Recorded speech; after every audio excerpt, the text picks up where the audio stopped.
अत्याचार करणाऱ्या नराधमांना कठोर शिक्षा व्हावी, आमदार संग्राम जगताप यांची मागणी आहे। महाराष्ट्रात छत्रपती शासन कायदा लागू करा असं देखील ते म्हणतात।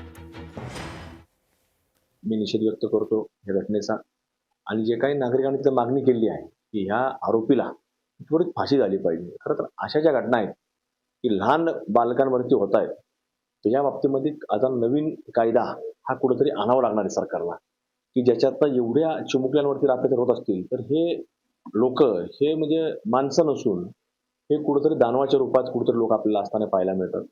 त्यांची मानसिकता ही पूर्णपणे ढासळलेली असते। म्हणून अशा पद्धतीचे कृत्य यांना अगदी लहान मुलं सुद्धा दिसत नसतील तर यांना म्हणजे पाहायला गेलं तर ह्या सरकारच्या माध्यमातून असेल तर हे छत्रपती शासनच लागू केलं पाहिजे।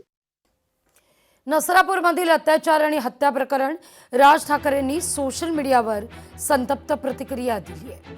घटनेनं मनाचा थरकाप उडाला, आरोपीला हाल हाल करत संपवा असं राज ठाकरे म्हणतात।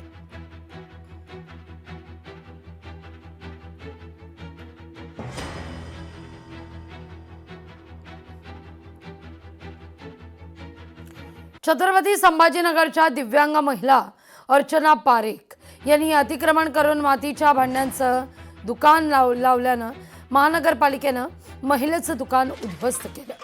लोकशाही मराठीनं ही बातमी दाखवली आणि त्या दिव्यांग महिलेशी बच्चू कडूंनी संवाद साधलाय। व्यवसाय करता पर्यायी व्यवस्था करण्याचं आश्वासन दिलंय।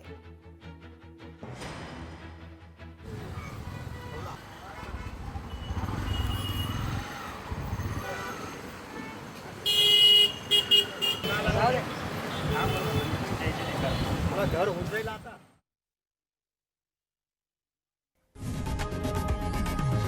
लोकशाही मराठी ऐका, पहा, जागरूक रहा।